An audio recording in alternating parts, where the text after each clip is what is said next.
So I'm originally from Canada. I grew up in Toronto, and I have coached youth hockey players my whole life. And in 2011, I moved down here to take a job with my current employer. And, you know, I was kind of living a normal life for a 36-year-old. You know, I'm enjoying being on my own and starting this life in Raleigh and kind of exploring everything that Raleigh has to offer. And I had a lump on my testicle that was there for a number of months. And typical guy, I figured I'd go to the doctor when I had a real reason to go to the doctor, and was probably a little bit scared and ashamed, and eventually went and got it checked out, and it ended up being cancerous, so it ended up being dangerous. And I actually found out on Christmas Day of 2019, which is an interesting way to experience a holiday. And I ended up going through an orchiectomy, which is kind of a standard procedure when you're diagnosed with testicular cancer, and then went through 3 cycles of chemotherapy, and then had an additional surgery called the RPLND, where they essentially remove a bunch of lymph nodes and a leftover tumor that was in my stomach. But thankfully, I've been in remission since April of 2020. Wow. So, okay, you had this lump, but were you sick? Like, were there any other symptoms? There's a long story, then there's a short story. Okay, we have time. So, interestingly enough, my dad was actually down here on a trip from Canada to kind of hang out and visit, and we had this like really fun week planned, and he was going through some things with his heart, and my sister had been going through some things with her heart, and so my dad was trying to connect some of the dots and figure out whether there was something in our family. And so we were having lunch one day, and he, you know, as an older guy, was talking about his health, and I was kind of getting annoyed, and I'm like, dude, when are we gonna, you know, go golfing and talk about something else? And so I actually promised him that I would put on his Apple Watch to take the like EKG reading on your Apple Watch. And I did that, and it came back abnormal. And that was really strange. I, you know, didn't think there was anything wrong with my heart. And so at the end of the trip, I promised my dad that I would go to a GP to get my heart condition checked out. And at the time, I had a bump on my testicle. And so while I was getting my physical, I said, hey, you know, why don't you check out this lump that I have?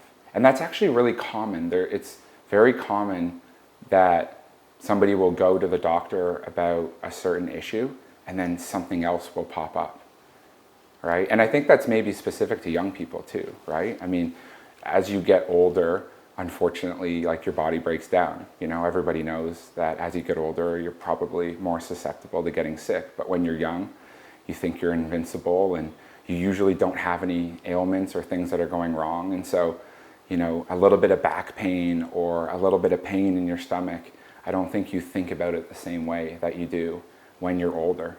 Right. And so a lot of young people end up going to their GP for one issue, and then, you know, unfortunately, often you find out that there's something else that's really dangerous that's going on. Right. Okay, so you're this young... So my dad saved my life with an Apple Watch, which is incredible. We emailed, Tim Cook? Yeah, he never got back to us. We thought that would be a really cool, like, commercial, you know? Maybe he'll see this. Yeah, that's right.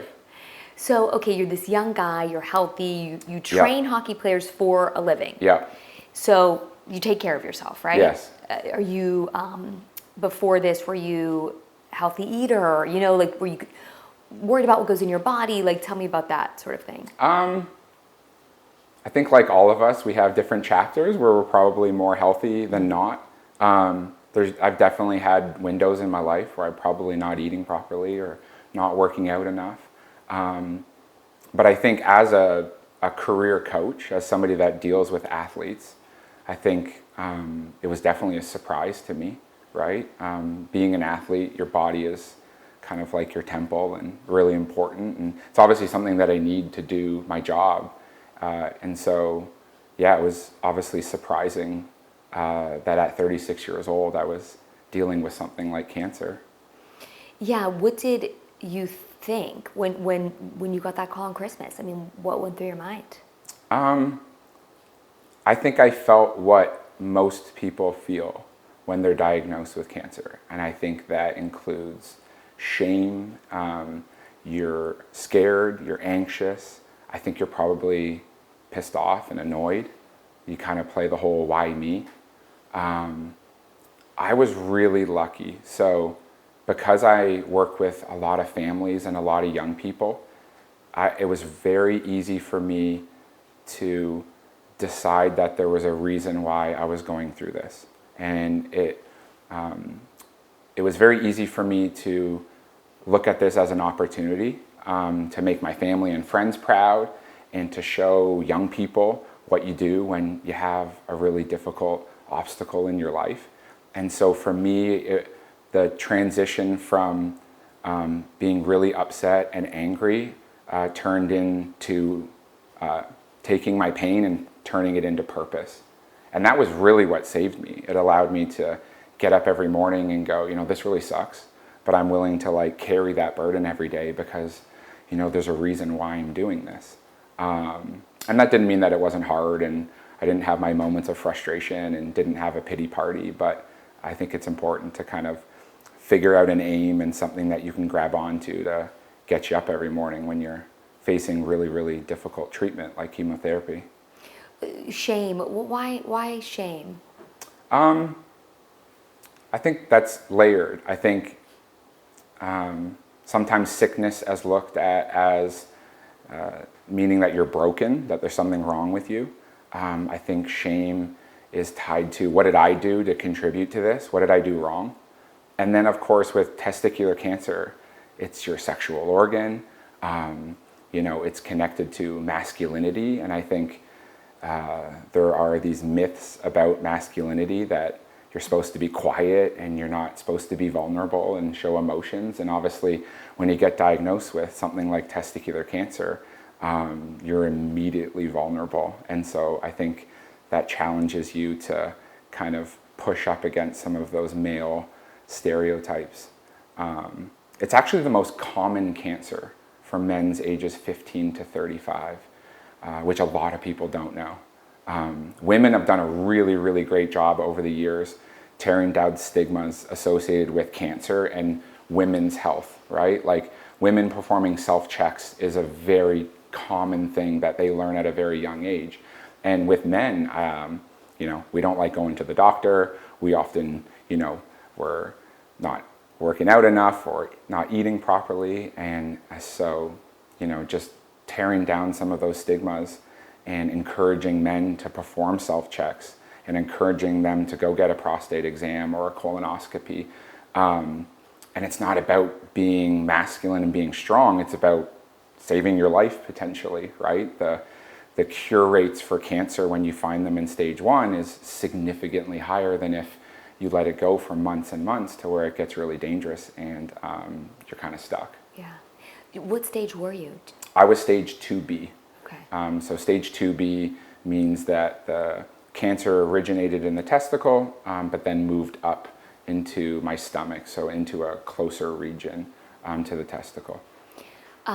Okay, so you get this call. You go through all the emotions. You're like, all right, I'm going to push forward. So tell me about treatment. What did you have to do? So standard treatment for testicular cancer is an orchiectomy. So they remove the testicle that is cancerous.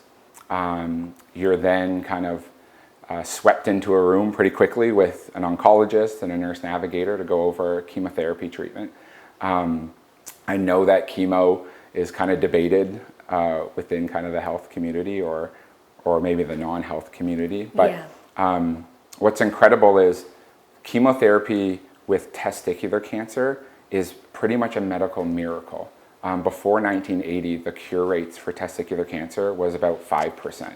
So it was essentially a death sentence. And a guy named Dr. Einhorn kind of came up with the chemotherapy regimen that has now taken the cure rates to almost 98% if it's caught early. And so I went through 3 cycles of chemo. You're going 5 days in a row for about 5 or 6 hours, and then you have a 2-week break, and you repeat that 3 times. So went through the chemo treatment. Chemo is, I don't think it's what you see in the movies. Everybody's chemo is a little bit different, so depending on the cancer, the treatments are different. Everybody's body is different, so some people, it's really, really harsh and bad, and some people it's a little bit easier. Being a young person, that gave me a little bit of that gave me an edge. Yeah, an edge, a better chance at getting through chemo. But what I'll say about treatment too is it's long, it's really boring. You're waiting around a lot. You're waiting for your appointments, you're sitting there for 5 or 6 hours during treatment. Your immune system is pretty much shot, so you can't really socialize or go out in the real world. So it becomes very lonely. I think the mental health side of treatment for cancer patients is equally as important as the physical part, especially with men. So yeah, it was tough, but you can get through it, right? I mean, I think for me, understanding that there were people that came before me that kind of showed me the way, and that there's going to be people after me that I can help show the way was really important. I was lucky that I had actually women that were cancer survivors, and they had been through it before. So, they kind of served as kind of cancer life coaches before I kind of was scheduled for my chemo, and that was really a lifesaver for sure. Did you know them, or you met them? Yeah. You knew them. They're people in your life or friends of... Yeah. People that I knew through the hockey community, and as a coach, I was somewhat of a public figure kind of in my little world. And so when I got diagnosed, it was like, Coach Matt's got cancer. And so that news obviously spread pretty quickly. And I think it's pretty remarkable that as a guy from Toronto who moved to this country and kind of adopted Raleigh as my home and was really working hard over the years to kind of create this place that I was, proud of, rallied and organized community and kind of adopted me back when I got sick. And so I thought it was really cool how it came full circle. I had so many people that created a community around me, and that looked like emails, phone calls, texts, food gift cards, a GoFundMe. I had people that came and sat with me during treatment. A lot of the local hockey teams taped their sticks purple and put ribbons on their jerseys. And so how blessed was I that I had this huge community and network that kind of rallied around me. And so actually, as I was going through treatment, that, I had something that I had to live up to that. I had to take on all of that love and affection and support and kind of do something with it, right? And so it was really a big part of my fight was I can't let these people down. I have to, show these people what you do. Wow, that's great. And I'm sure that plays in the nonprofit. That's exactly kind of how the nonprofit became an idea. So I always explain it, in the Cancer Center is a remarkable place. There's a lot of pain. There's a lot of really terrible things that are happening in a cancer center. People are fighting for their lives. There are lots of people that are going into a cancer center and might not get to ring the bell and might not live a long life. But there's a lot of beautiful things that happen in a cancer center. There are a lot of really important life lessons that you can learn if you're willing to kind of look around and pay attention and kind of do some work at piecing together what it all means. And so I definitely had days where I was in survival mode and I kind of had my blinders on and I was there to get treatment and go home. But I tried to look around and I tried to understand, who I was and how I fit into all of it. And, I realized that a lot of people had it worse than I did. I realized that community was so powerful. And so as I was working my way towards survivorship, I was trying to find a way to pay back the Raleigh community that supported me.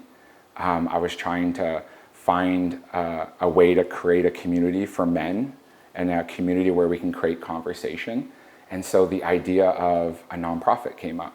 In the testicular cancer space, there are some websites, there are some kind of information centers, but there wasn't something that was very locally based, where you're boots on the ground, meeting men on a personal level where they are physically and emotionally.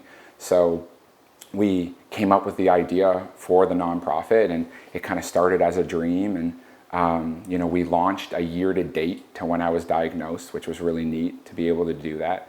The mission is raising awareness and education about testicular cancer, but also just men's health. We directly support patients, caregivers, and survivors, and that patient support program can look like a phone call, a group FaceTime. I show up in person and sit with them during treatment or attend doctor's appointments with them.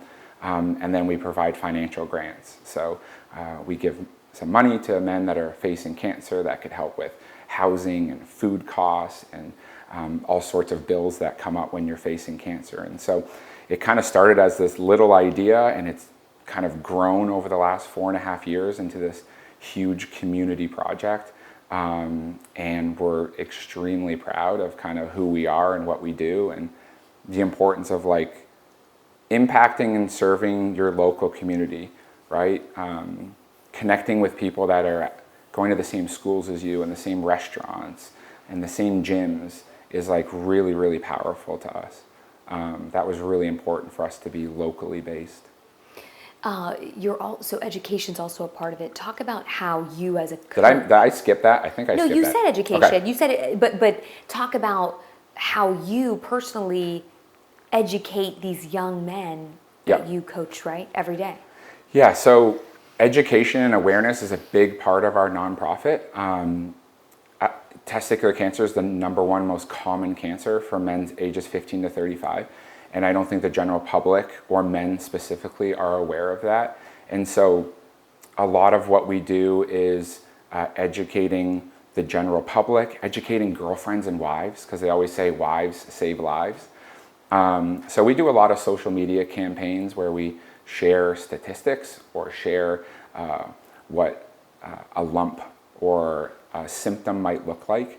And so we're just trying to create a conversation. We're trying to get men to perform self-checks. We're trying to tear down stigmas so that men, book that doctor's appointment and that annual physical.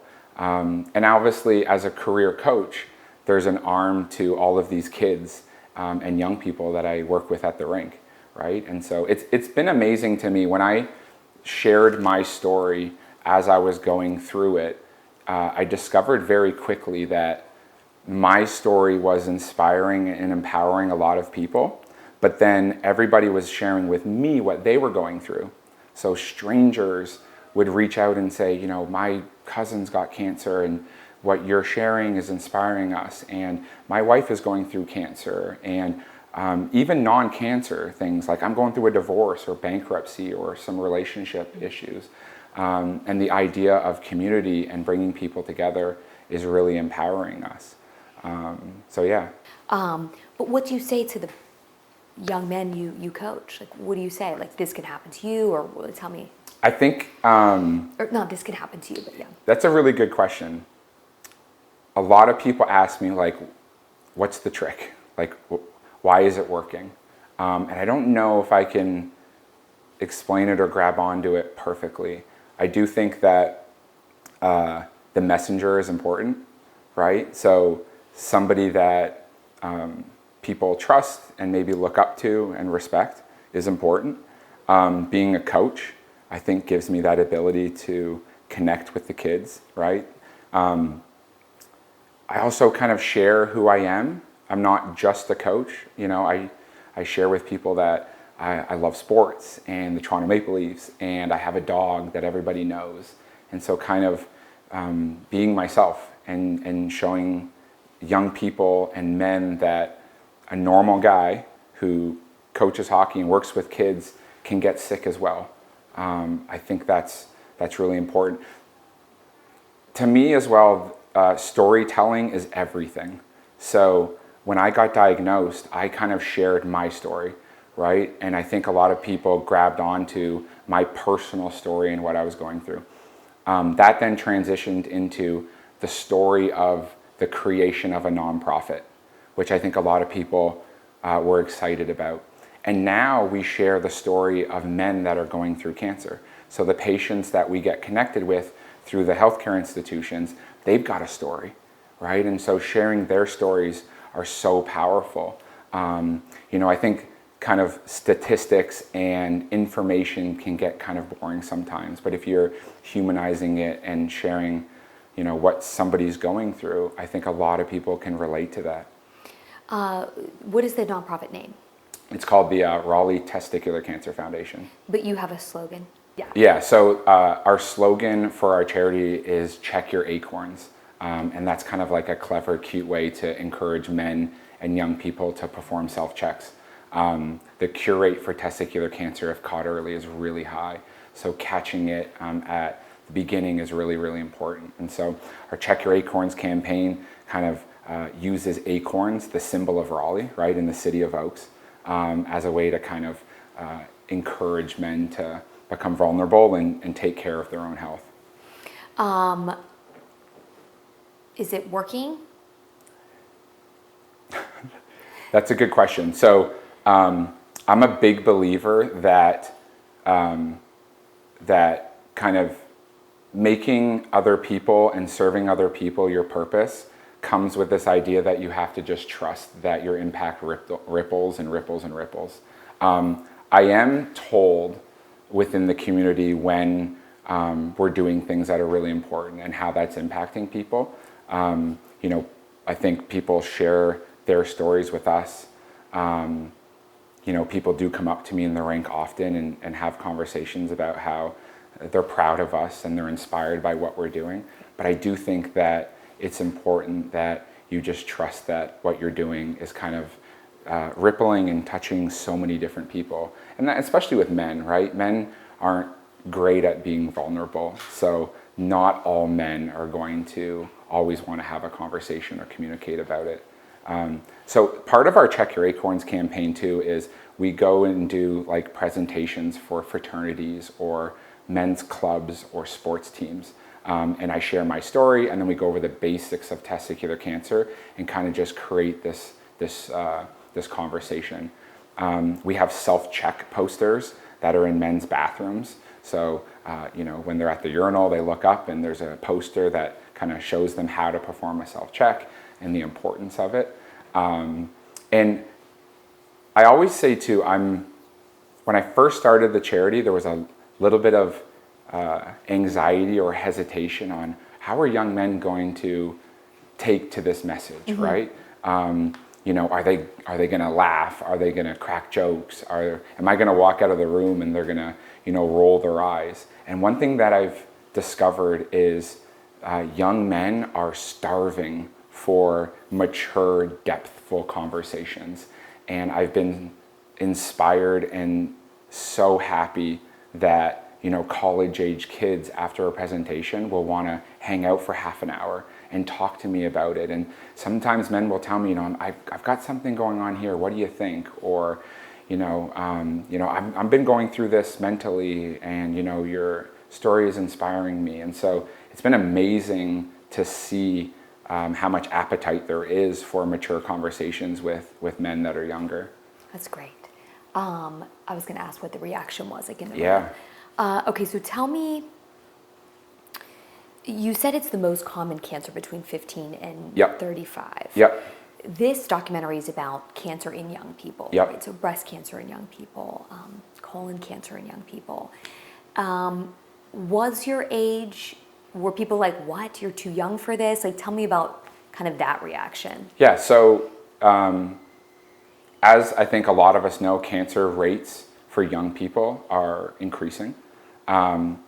Being a young person that got cancer was interesting. I remember being in the waiting room of the infusion center, waiting to get chemo, and you're looking around and you're the youngest person by 30, 40 years sometimes. And I definitely had people kind of look at me and raise an eyebrow. And I remember this one instance where I was sitting there and a lady across from me was kind of looking at me, and then she'd look again, and I caught her eye, and I'm like, what's going on here? And she asked me, she said, "You're not here to get treatment, are you?" As if to say, like, man, you're too young to possibly have cancer. And my response was, well, I am, and cancer doesn't discriminate, and testicular cancer specifically, it's actually very common for somebody my age. So yeah, I mean, I think it was an eye-opener for a lot of people that I got cancer at such a young age. And why that was, I guess we'll never know. I think personally, I believe that genetics probably play a big role. And then probably, nutrition and lifestyle and all sorts of environmental factors. And then probably luck. There's probably an element of, you kind of just get that card given to you, right? Yeah, I was going to ask about causes. Obviously, everyone wants to know why. Many people have theories. We're talking to a very, bunch of smart people about research on it. Yeah, but what do you think? I'm sure you went down the rabbit hole, right, of what is causing this? Sure. Yeah, I don't. They don't know specifically with testicular cancer. I think one of the things that's interesting with testicular cancer is because the cure rate is so high with the chemo treatment, there's not as much of a need to do more research on testicular cancer as a whole, right? If you catch it early, there's a very good chance that you're going to end up being healthy. And so I think there's less incentive to really go down the rabbit hole and discovering what's causing this and is there alternative treatment options. I believe that my genetic makeup probably made me more susceptible to cancer. I believe that probably some environmental factors and lifestyle and probably things I was putting in my body weren't always the healthiest choices. And then luck. I think just a combination of those things probably, gave me testicular cancer. Tell me about someone else we interviewed. She was 21 when she was diagnosed. Yep. And she, the kid basically, and she was just like, there's not enough resources for young people, she thought, with cancer. She goes, no one to talk to about job, dating, all of that stuff. Did you find that? You were older than her, right? Yeah. But what are your thoughts on that? Yeah, I think it's about finding people with a shared experience. Specifically with men and testicular cancer, I think it's really important to find other men that have been through exactly what you're going through. I was really lucky. I had some people in my world that were cancer survivors that kind of helped coach me and tell me what to expect, but they'd never been through testicular cancer. So there was a little bit of a gap there. One thing that I've found that's been really powerful with the charity is when we connect with men that are going through treatment or even navigating survivorship, not just my story, but 45, 50 men locally in Raleigh that have all been through what they're going through can connect and create that, shared experience. And so I think that really allows somebody that's going through it to, figure out a way to navigate it and a little bit more of a roadmap. I think the world the way it is now too with social media, we're so technology based, like face-to-face human interaction isn't, as common. So meeting people in person, like on a personal level, I think is really, really powerful. And I think maybe with young people that are going through cancer might not have those outlets or have those communities that are created. I think I mentioned before the mental side of cancer, I think, is equally as important as the physical. Obviously, physically, you want to get healthy and survive, but you're also left with, the trauma and, how do you go back into the real world now that you've been through something really traumatic? And how do you navigate going back into the real world with relationships and with your employer and with your family and friends when you now have a new lens at how you see the world and where you fit in, and your priorities change, right? I know for a lot of people, they walk out as a survivor and they're like, I've got no time to waste now. I'm not going to be bothered with, meaningless things anymore. And so I know for me, like, it was challenging the first couple months going back to work and going back into the rink. I wanted to rebuild my life. I wanted to read, and I wanted to get outside, and I wanted to hang out with my new pet, and I wanted to kind of rebuild this new chapter while still trying to take on the responsibilities of the workplace and bills. And so I think the psychosocial part of going through cancer is not talked about enough. Interesting. So you're really positive, I feel like really positive outlook. Two questions on that. One, what was the tough part? What was the hardest part? What was your biggest fear, going through treatment?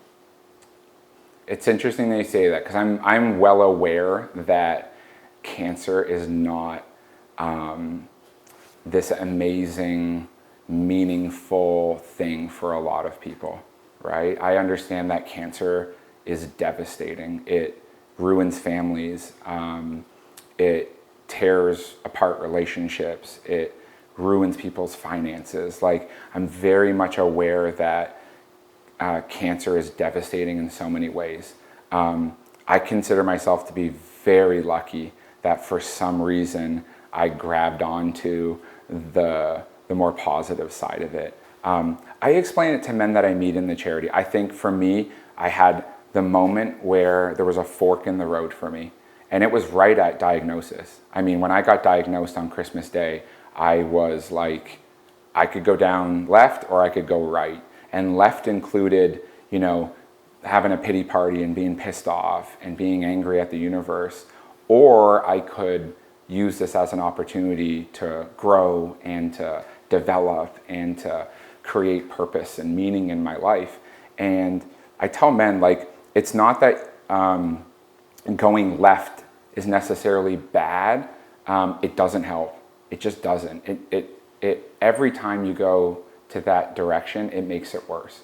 And so I always encourage people to just not stay in that space very long. If you're there, stay there as long as you need to, but find a way to just like claw yourself out of there.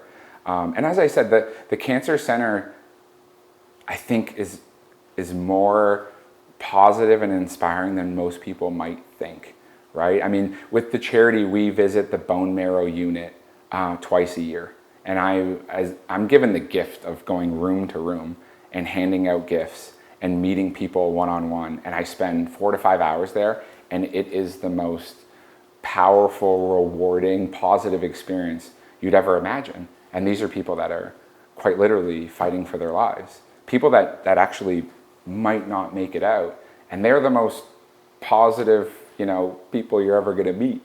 They're much more positive than the people in the real world, which is incredible, right? And so, I don't know why. I've always been kind of a positive person before I got sick, but I don't know why exactly I've decided to really grab onto it in that sense.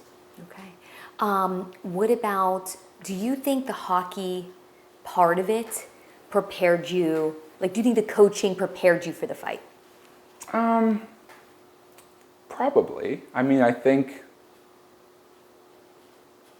my parents and how I grew up, right? And kind of life experiences that I had as a young person. And, I think I probably went through what most people go through, right? In life, various challenges, and you learn and you grow. And I do think that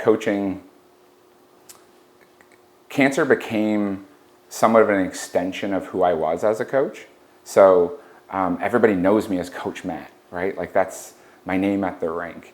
And when I went through cancer, I think I kind of became a cancer life coach, right? Like somebody that could share what I'm going through and what I've learned to try to coach and help other people. Obviously as an athlete, I'm always, trying to encourage and teach my athletes to be courageous and be brave and to be responsible. And I very often say that my mission as a hockey coach is to turn young men into leaders. I think that's my ultimate mission. And so cancer's just given me kind of an extra arm to that mission.